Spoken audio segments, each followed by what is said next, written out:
Good evening. सभी विद्यार्थियों का अभिनव साइंस स्कूल की ऑनलाइन क्लासेज में स्वागत है। बेटा अपनी बात कर रहे थे कार्बोक्सिलिक एसिड की।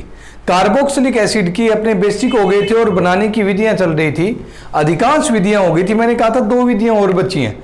आज पहले वो विधियां कंप्लीट करते हैं, फिर इनके आज हम भौतिक गुण पढ़ेंगे बेटा, फिजिकल प्रॉपर्टीज। ठीक है, तो पहले आज अपने बनाने की विधियां कंप्लीट करते हैं।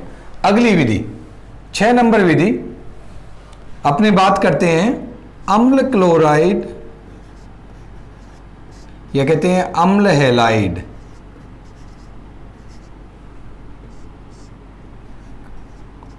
व अम्ल एनहाइड्राइड्स।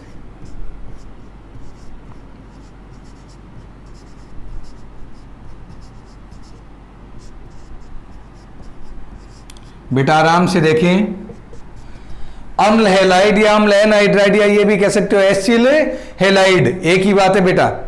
देखो अपने कार्बोक्सिलिक अम्लों के व्युत्पन्न पढ़े थे हमने, एल्डिहाइड और कीटोन जब प्रारंभ में बात की थी तो मैंने तुम्हें बताया था कार्बोक्सिलिक अम्ल होते हैं 4, इसके व्युत्पन्न भी होते हैं। सबसे पहले अपने पहले टॉपिक में यही बातें बताई थी। तो अपने बात करते हैं उसके जो 2 व्युत्पन्न थे। अम्ल हैलाइड में मैंने कहा था तुम्हारे अम्ल क्लोराइड काम आता है बेटा, अम्ल एनहाइड्राइड है,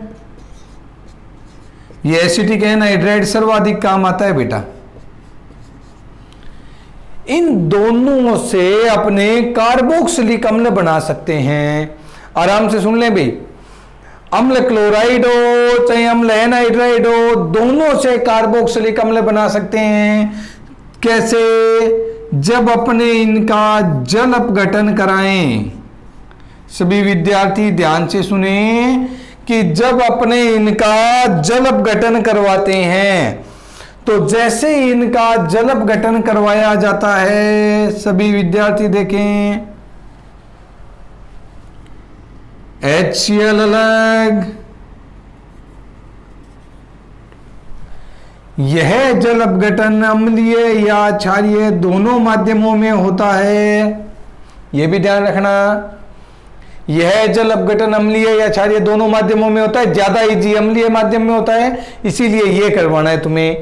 ठीक है बेटा, कि जैसे ही जल अपघटन कराएंगे तुम्हारे पास क्या बन गया बेटा, CH3 COOH, साथ में HCl अलग। यहां देखो CH3 COOH,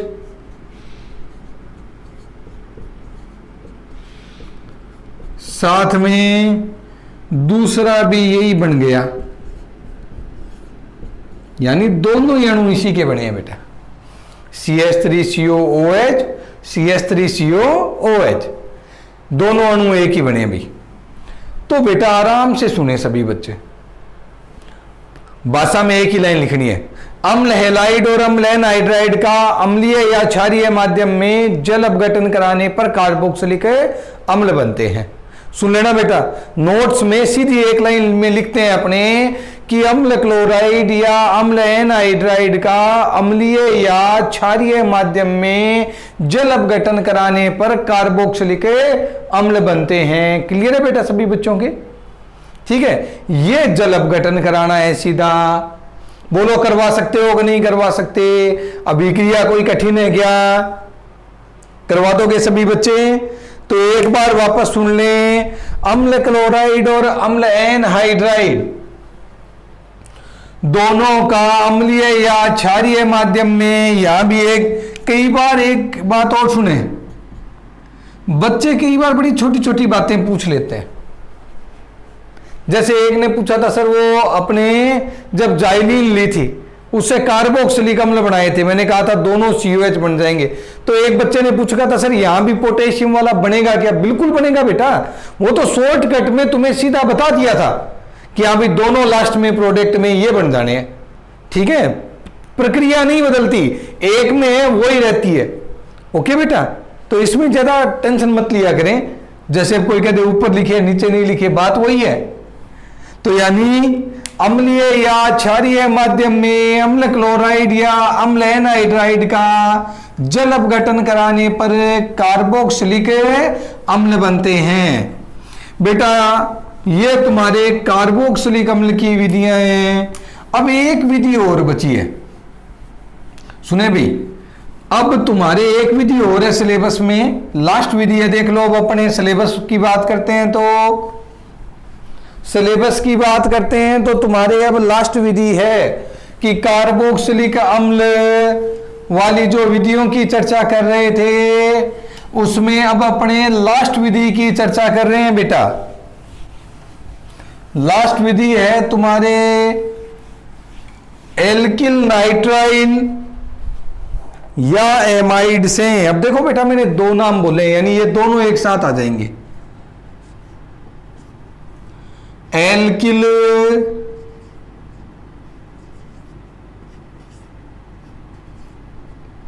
नाइट्राइल से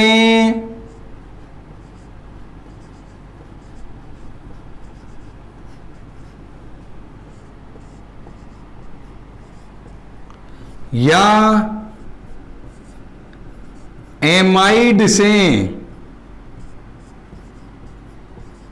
दोनों एक साथ आ जाएंगी बेटा।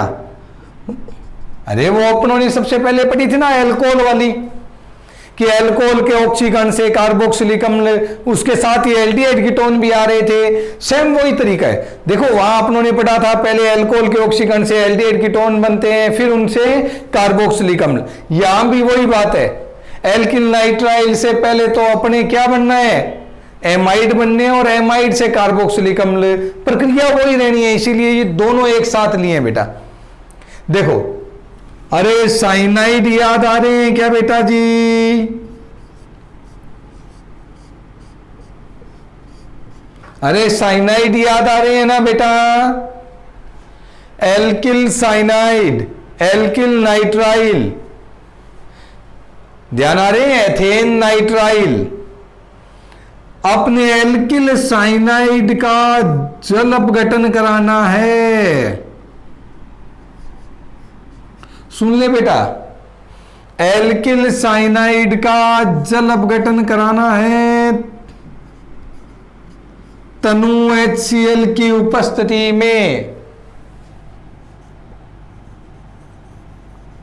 वेरी मोस्ट इंपॉर्टेंट अभिक्रिया बेटा, वेरी मोस्ट इंपॉर्टेंट अभिक्रिया। एल्किल साइनाइड का जल अपघटन तनु HCl की उपस्थिति में। बेटा जब जल अपघटन कराओगे, मैंने तुम्हें बताया भी था कि जब जल अपघटन कराते हैं तो एमाइड बनते हैं। क्या बनते हैं बेटा? एमाइड बनते हैं। अब मैंने यह भी समझाया था ये जल अपघटन कैसे होता है। एल्किल साइनाइड जल से क्रिया बंद टूटेंगे बेटा। दिखाई दे रहे हैं कि नहीं दे रहे?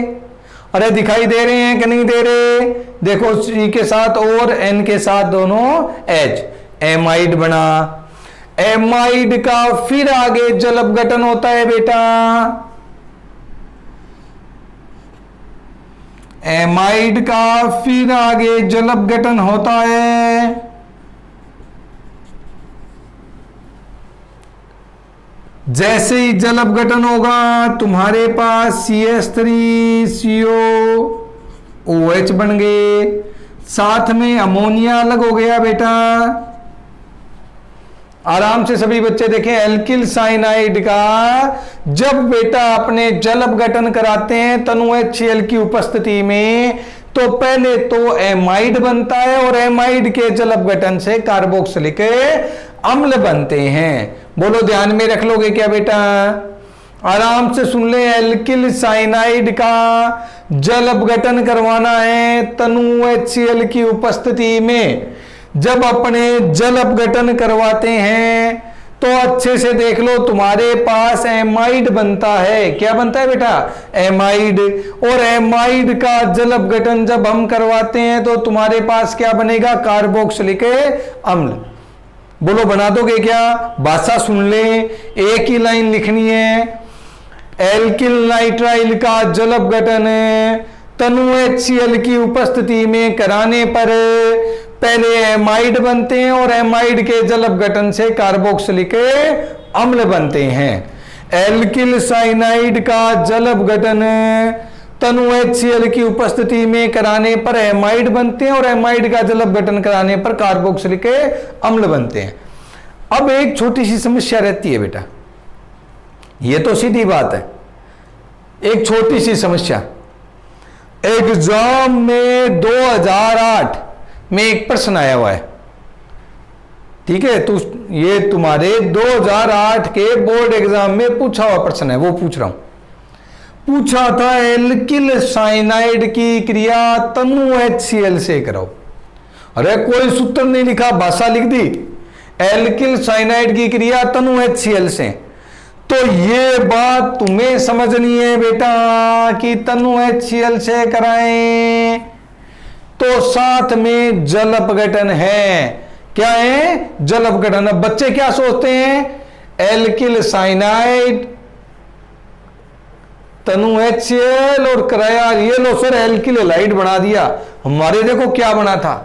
अरे ये बिल्कुल गलत है, ठीक है। यानी एल्किल साइनाइड की क्रिया जब अपने बेटा तनु HCl से कहें तो ये तुम्हें समझना है कि जल का अणु वही है। क्या है? जल का अणु वही है। समझ गए बेटा ये बात है। अब एक चीज और छोटी सी कई बार बच्चों को परेशान करती है। हाँ तो ये तो याद रख लोगे ना भाई कि एल्किल साइनाइड अगर एग्जाम में पूछ ले तनु HCl, तो ये तुम्हें ध्यान रखना है कि जल अपघटन है, कहीं HCl से क्रिया मत करा देना तुम्हें। समझ गए? ये जल अपघटन करवा के क्रिया करानी है। अब दूसरी बात, कई बार, वैसे तो अधिकांश बच्चों की ये समस्या नहीं आती, इंटेलिजेंट होते हैं, लेकिन कई बार सामान्य बच्चों के कई समस्याएं आती है। उनमें से एक समस्या ये भी है कि सर आपने यहां जल अपघटन कराया, चलो HOS तोड़ दिया, बिल्कुल पता है, यहां भी कराया, यहां तो नहीं तोड़ा ऐसे, अरे यहां तो नहीं तोड़ा, ये तो आपकी मर्जी है सर, आप जल अपघटन करा रहे हो, अपनी मर्जी से तोड़ देते हो। क्यों भाई, होती है क्या बात है? अपनी मर्जी नहीं है, ये तुम्हें शॉर्टकट बताए। अगर अपने सच्चाई में अभिक्रिया की बात करें, आराम से देखना बेटा, एल्किल साइनाइड है, वही जल अपघटन है, बंध टूटेगा एक धनावेश और ऋणावेश।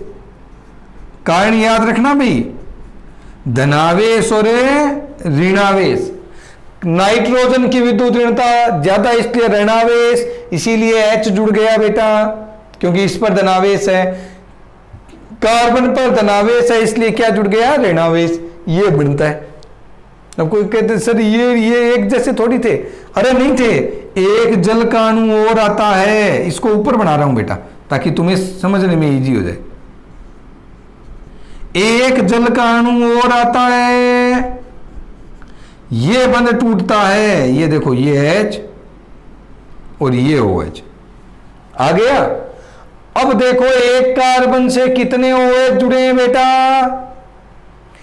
अरे एक कार्बन से कितने OH? मैंने तुम्हें कहा था स्टेबल नहीं होते, क्या अलग हो जाता है यहां से? ये H2O अलग, तो एक H2O जोड़ा, फिर दूसरा H2O और जोड़ा है यहां मैंने।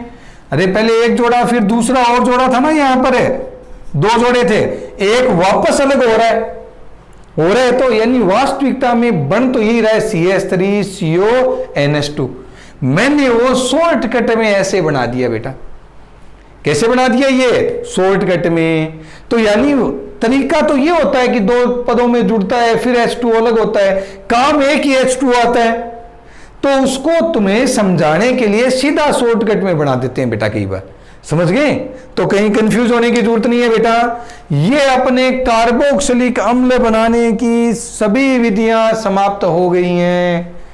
ये अपने कार्बोक्सिलिक अम्ल बनाने की सभी विधियां समाप्त हो गई हैं। एक बार वापस सुन लें, एल्किल साइनाइड या एमाइड से, तो एल्किल साइनाइड या एमाइड का जब अपने जल अपघटन करवाते हैं, क्या करवाते हैं बेटा? जल अपघटन करवाते हैं, तो अपने पास कार्बोक्सिलिक अम्ल बनते हैं। एल्किल साइनाइड से पहले तो क्या बन जाता है तुम्हारे पास? एमाइड बन जाते हैं। एमाइड का जब जल अपघटन होता है तो क्या बन जाता है बेटा? कार्बोक्सिलिक अम्ल बन जाते हैं। ठीक है, क्लियर है बेटा सभी के? ओके बेटा, अब सुने अगली। बनाने की सभी विधियां कंप्लीट है। अगला टॉपिक है भौतिक गुण। कार्बोक्सिलिक अम्लों के भौतिक गुण बेटा। देखो, कार्बोक्सिलिक अम्लों के जो भौतिक गुण है जिनकी हमें चर्चा करनी है, उससे पहले तुम्हें कुछ सामान्य बातें, यानी सामान्य से जो भौतिक गुण है वो बता देता हूं। जैसे कार्बोक्सिलिक अम्लों के जो अपने प्रारंभिक यौगिक है उनमें अरुचिकर गंध आती है। कैसी गंध आती है? अरुचिकर, यानी तुम्हें कोई पसंद नहीं आएगी भाई, कोई सोचे हमें पसंद आ जाए। तो कार्बोक्सिलिक अम्लों के यौगिकों में अरुचिकर गंध होती है। कार्बन संख्या 9 तक वाले जो कार्बोक्सिलिक अम्ल है, कहां तक? 1 से 9 तक, वो सारे तुम्हें द्रव्य अवस्था में मिल जाएंगे। इसके बाद जो उच्चतर कार्बोक्सिलिक अम्ल है वो सारे मोम के समान, यानी ये मोमबत्ती वाला मोम होता है ना, उसके समान ठोस अवस्था में मिलते हैं बेटा। वसीय अम्ल है इसलिए मोम के समान मिलेंगे, उच्चतर वसाएं हैं। ठीक है, जमा रहती है। तो ध्यान रखना बेटा, जो प्रारंभिक यौगिक हैं वो द्रव्य अवस्था में मिलते हैं कार्बन संख्या 9 तक। इससे उच्चतर जितने भी हैं वो सारे तुम्हें किस में मिलते हैं? ठोस अवस्था में मिलते हैं, और वो भी मोम के समान। ओके बेटा, गंध तुम्हें बता दी है, रुचिकर है, तो ये तो है कॉमन बात। अब जहां से प्रश्न पूछे जाते हैं, सबसे पहली बात प्रश्नों में आता है क्वथनांक या जल में विलेयता। दो चीजें हैं, पहले क्वथनांक ले लेते हैं, मेरा फेवरेट है।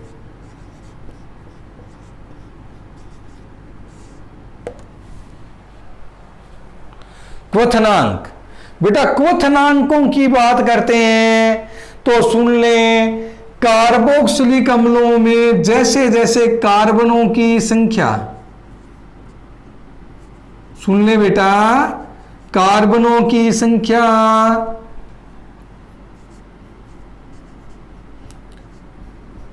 क्वथनांक के समानुपाती है। अर्थात जैसे जैसे कार्बनों की संख्या बढ़ेगी वैसे वैसे क्वथनांक बढ़ेंगे। आराम से सुन लें सभी बच्चे कि जैसे जैसे कार्बनों की संख्या बढ़ेगी वैसे वैसे क्वथनांक बढ़ेंगे। क्यों बढ़ेंगे? तुम्हें बताया हुआ है कि कार्बनों की संख्या बढ़ेगी तो अणु भार बढ़ेगा। क्या बढ़ेगा बेटा? अणु भार बढ़ेगा। अणु भार बढ़ेगा तो क्वथनांक बढ़ेंगे।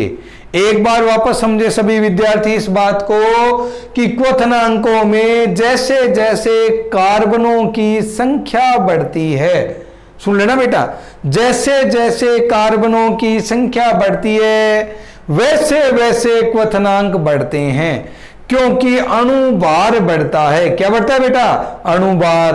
अणु भार क्वथनांकों के समानुपाती है, यानी अणु भार बढ़ेगा तो क्वथनांक बढ़ेंगे। क्लियर है बेटा ये बात? गड़बड़ तो नहीं करोगे? अब सुने, ये तो है सामान्य बात। भी कोई तुमसे पूछे फार्मिक अम्ल है, एसिटिक अम्ल है, प्रोपियोनोइक अम्ल है, ब्यूटेनोइक अम्ल है, किसके क्वथनांक ज्यादा है? तो सोचने की जरूरत नहीं है, इसमें कार्बन ज्यादा तो इससे इसके ज्यादा, इससे इसके ज्यादा, इससे इसके ज्यादा। बोलो कोई दिक्कत आती है क्या? यानी जैसे जैसे कार्बन बढ़ रहे हैं वैसे वैसे इनके क्वथनांक बढ़ रहे हैं। क्लियर है बेटा सभी के? कोई समस्या तो नहीं है? अब अगली बात समझो, यह कहा जाता है समान कार्बन वाले या समान अणु भार।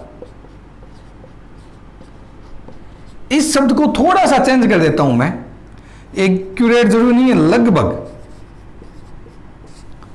एक्यूरेट तो कोई कहते सर एकदम एक्यूरेट ही हो, जरूरी है क्या? नहीं हो, कोई बात नहीं, लगभग समान अणु भार वाले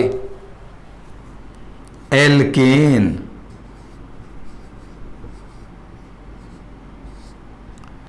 एल्किल एलाइड,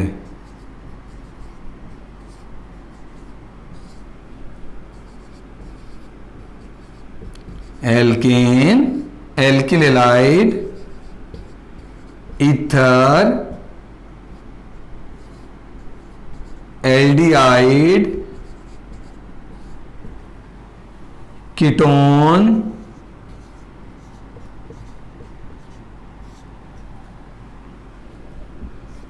एमीन, एल्कोहल। बेटा कुछ नाम लिखे हैं मैंने, सारे बच्चे इन नामों को अच्छे से देख लें भाई। लगभग समान अणु भार वाले alkane, alkyl halide, ether, aldehyde, ketone, amine, alcohol, मैंने वो नाम लिखे हैं जो सारे तुम्हें विस्तार से पढ़ने हैं। यानी अपने किसी न किसी लेसन में ये सारे विस्तार से पढ़ने हैं। इन सब से कार्बोक्सिलिक अम्लों के क्वथनांक ज्यादा होते हैं।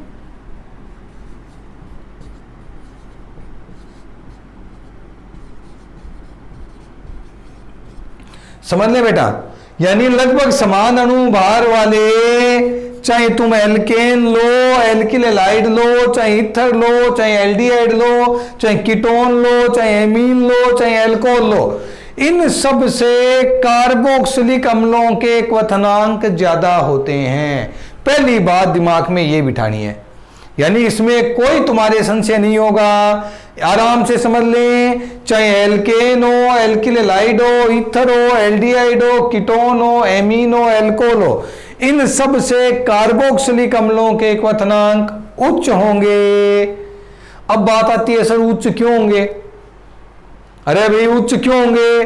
कारण होता है हाइड्रोजन बंध। कौन सा बंध है? हाइड्रोजन बंध। अब बात आती है हाइड्रोजन बंध में भी एक समस्या आएगी बेटा, आराम से सुन ले भाई।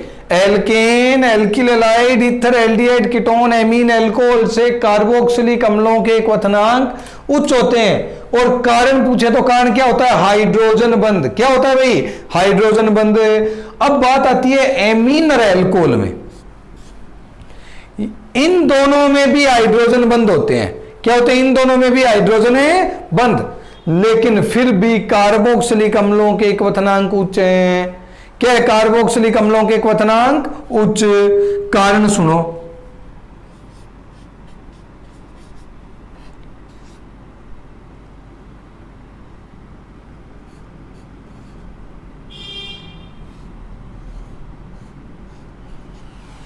आराम से सभी बच्चे पहले कारण समझे। सभी विद्यार्थी देखें, CH3C डबल बॉन्ड से OH दिखाई दे रहा है। कार्बोक्सिलिक अम्ल। तुम्हारे लिए एक दूसरा कार्बोक्सिलिक अम्ल CH3C डबल बॉन्ड से OH। ये देखो कार्बोक्सिलिक अम्लों के मैंने दो अणु बनाए हैं बेटा। कितने अणु बनाए हैं बेटा? मैंने दो अणु बनाए हैं। इन दोनों अणुओं में अंतर अणु का हाइड्रोजन बंध पाया जाता है। क्या पाया जाता है? अंतर अणु का हाइड्रोजन है बंध। अब देखो दो अणुओं में, अब एमीन एल्कोहल सारे के सारे हाइड्रोजन बंध बनाते हैं भाई। एमीन भी बनाता है, एल्कोहल भी बनाता है, लेकिन उनमें सिर्फ हाइड्रोजन बंध एक होता है। कितने होते हैं हाइड्रोजन बंध? एक। दो अणुओं के मध्य एक हाइड्रोजन बंध है। जबकि अपने कार्बोक्सिलिक अम्लों में दो हाइड्रोजन बंध होते हैं। कितने हाइड्रोजन बंद होते हैं? 2 हाइड्रोजन बंद होते हैं। इसी कारण कार्बोक्सिलिक अम्लों के क्वथनांक समान अणुभार वाले एल्कोहलों से भी ज्यादा होते हैं। यह बोर्ड एग्जाम में 3 बार पूछा हुआ है। क्यों? क्योंकि भाई हाइड्रोजन बंद इसमें भी है और इसमें भी है, तो बच्चों से पूछा जाता है भाई किसके क्वथनांक अधिक होंगे और क्यों होंगे। तो तुम्हें ध्यान रखना है एल्कोहलों से भी कार्बोक्सिलिक अम्लों के क्वथनांक अधिक होंगे, क्योंकि कार्बोक्सिलिक अम्लों में 2 हाइड्रोजन बंद होते हैं बेटा। कितने हाइड्रोजन बंद होते हैं बेटा? 2 हाइड्रोजन बंद। बोलो क्लियर है सभी बच्चों के? एक बार वापस समझ लेना, कार्बोक्सिलिक अम्लों के 2 अणुओं के मध्य 2 हाइड्रोजन बंद हैं। ये दोनों देखो जो रेड कलर में दिखाई दे रहे हैं ना, ये हाइड्रोजन बंद। तो 2 हाइड्रोजन बंद हैं, इसीलिए इनमें ये प्रबलता ज्यादा रखते हैं। ठीक है, संगुणन ज्यादा होता है, जिससे इनके क्वथनांक भी ज्यादा होते हैं। क्या होते हैं? इनके क्वथनांक भी ज्यादा। यानी कार्बोक्सिलिक अम्ल के 2 अणुओं में 2 हाइड्रोजन बंद होते हैं, जिससे इनका संगुणन ज्यादा होता है। संगुणन ज्यादा होता है तो जिससे क्वथनांक भी ज्यादा होता है। ओके बेटा, अब एक चीज और सुने, जो अप्रोटिक विलायक हैं जैसे बेंजीन, अरे जिनसे प्रोटॉन और ये अलग नहीं होते, ठीक है, कार्बनिक विलायक। ध्यान रखना अप्रोटिक विलायकों में तो बेंजीन, ये जैसे बेंजीन है उसमें कार्बोक्सिलिक अम्लों का अणुभार दुगना प्राप्त होता है। क्या होता है? कार्बोक्सिलिक अम्लों का अणुभार दुगना। कारण सुन ले, यही कारण होता है भाई कि बेंजीन जैसे विलयन में जब कार्बोक्सिलिक अम्ल के अणु आपस में जुड़े रहते हैं तो ये इतनी प्रबलता से जुड़े रहते हैं कि एक दूसरे से अलग नहीं होते। एक दूसरे से जब ये अलग नहीं होते, आराम से देखना, तो अणुभार की बात करते हैं,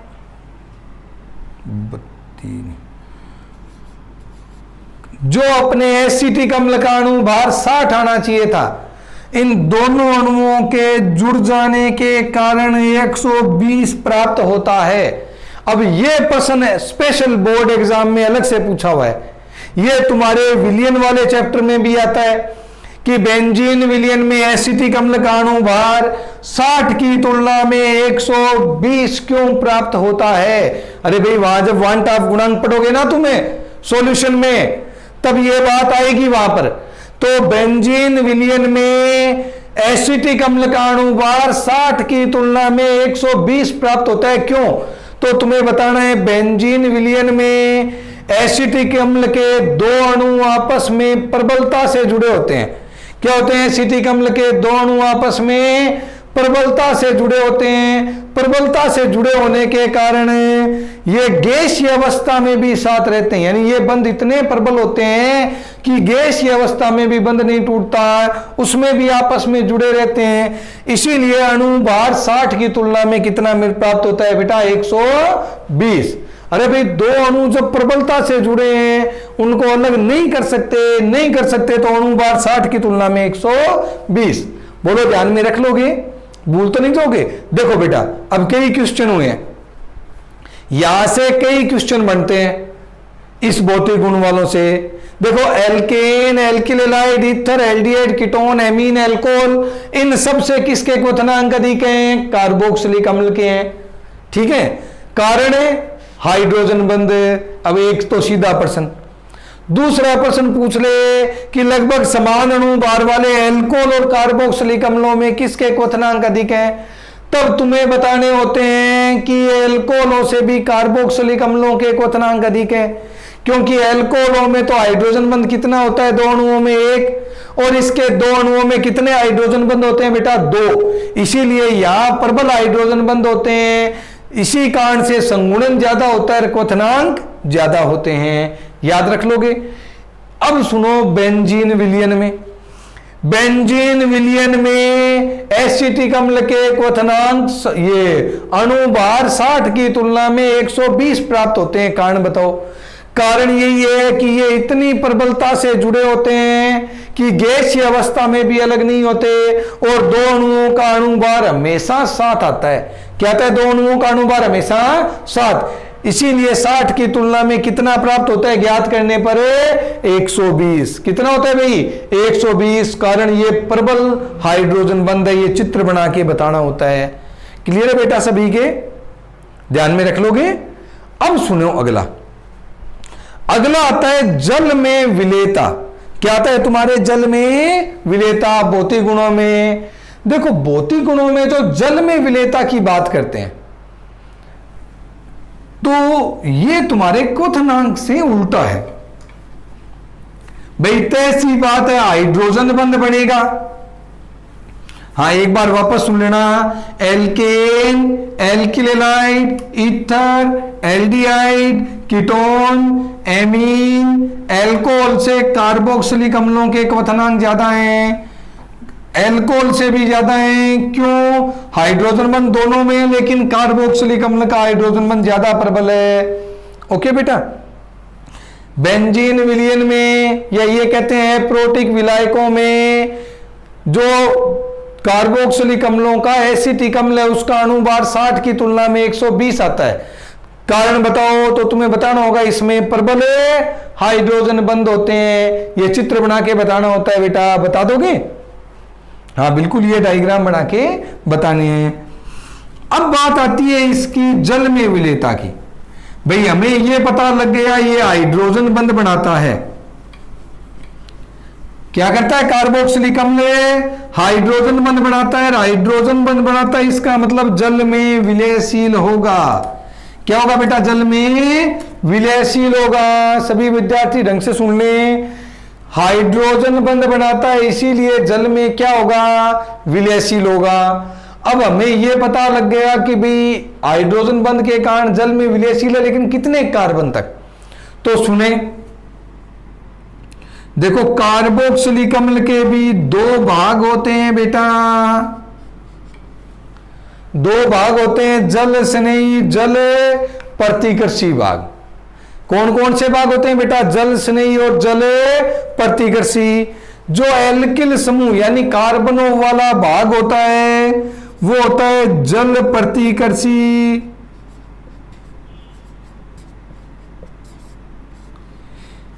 COH समूह वाला भाग होता है जल स्नेही। कार्बोक्सिलिक अम्ल में दो भाग होते हैं, एक जल प्रतिकर्षी, एक जल स्नेही।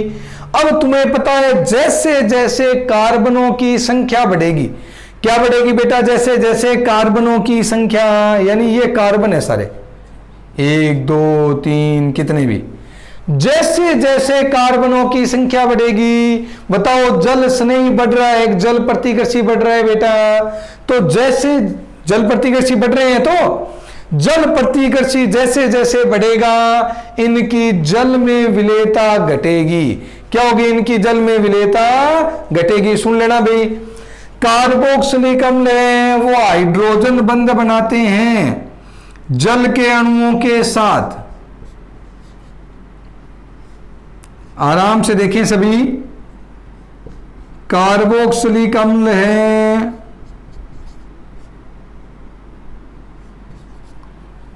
वो जल के अणुओं के साथ हाइड्रोजन बंध बनाते हैं। क्या करते हैं? जल के अणुओं के साथ हाइड्रोजन बंध बनाते हैं। दिखाई दे रहा है सभी को? हाइड्रोजन बंध बनाते हैं, इसीलिए क्या होता है कि ये कार्बनिक यौगिक होने के बावजूद जल में विलयशील होता है। पहली बात तो ये समझ लें, कार्बोक्सिलिक अम्ल है ये कार्बनिक यौगिक है, फिर भी जल में विलयशील होता है। क्यों? क्योंकि जल के साथ कौन सा बंध बना रहा है बेटा? हाइड्रोजन बंध। ये चित्र से बताते हैं अपने, हाइड्रोजन बंध बनाते हैं इसीलिए जल में विलयशील है। अब कहते हैं जैसे जैसे कार्बनों की संख्या बढ़ेगी, दो भाग थे जल स्नेही और जल प्रतिकर्षी, कौन से बढ़ रहे हैं? जल प्रतिकर्षी। तो जैसे जैसे जल प्रतिकर्षी बढ़ेंगे, कौन से बढ़ेंगे? जल प्रतिकर्षी। तो तुम्हें पता है जल में विलेयता क्या होगी बेटा? घटेगी। अरे भाई प्रतिकर्षण करने वाला बढ़ रहा है, इसका मतलब जल में विलेयता घटेगी। यही कारण है कि 4 एक कार्बन के बाद कार्बोक्सिलिक अम्ल जल में विलयशील नहीं होते। ओके बेटा, सुन लेना भाई, जैसे जैसे कार्बन बढ़ेंगे जल प्रतिकर्षी भाग बढ़ेंगे, जल प्रतिकर्षी भाग बढ़ेंगे तो तय सी बात है इनकी जल में विलेयता घटेगी। यानी कोई तुमसे पूछ ले कि अपने तुम्हारे पास ये 4 कार्बोक्सिलिक अम्ल है, फार्मिक अम्ल या मेथेनोइक अम्ल, एथेनोइक अम्ल, प्रोपेनोइक अम्ल, ब्यूटेनोइक अम्ल, जल में कौन सा ज्यादा घुलेगा है? सबसे ज्यादा ये घुलेगा। क्रम देखना अब की बार, फिर ये और सबसे कम ये, क्योंकि जैसे जैसे कार्बन बढ़ते जा रहे हैं जल में विलेयता घटती जा रही है। क्या होती जा रही है? जल में विलेयता घटती जा रही है। बोलो याद रख लोगे क्या? गड़बड़ तो नहीं कर दोगे? एक बात और याद रखना, ये जो कार्बोक्सिलिक अम्ल है कई कार्बनिक विलायकों में भी, जैसे अल्कोहल है, क्लोरोफॉर्म है, ठीक है, बेंजीन है, इनमें भी क्या होता है? विलयशील होता है। क्या होता है? इनमें भी विलयशील। ध्यान में रख लोगे बेटा। तो ये तुम्हारे भौतिक गुण है। कौन से गुण है बेटा? सारे भौतिक गुण। तो आज भौतिक गुण कंप्लीट है बेटा। कल अपने पढ़ेंगे रासायनिक गुण। कौन से गुण पढ़ेंगे बेटा? रासायनिक गुण। कार्बोक्सिलिक अम्लों के रासायनिक गुण कई भागों में बंटे हैं, उनकी चर्चा अपने कल करेंगे। ओके बेटा, आज के लिए तुम्हारा इतना ही होगा, जिसमें भौतिक गुण कंप्लीट हैं। सारे तुम्हें दोबारा रिवाइज करने हैं, हाइड्रोजन बंध को अच्छे से देखना है। ओके, ठीक है बेटा, हैव ए गुड डे।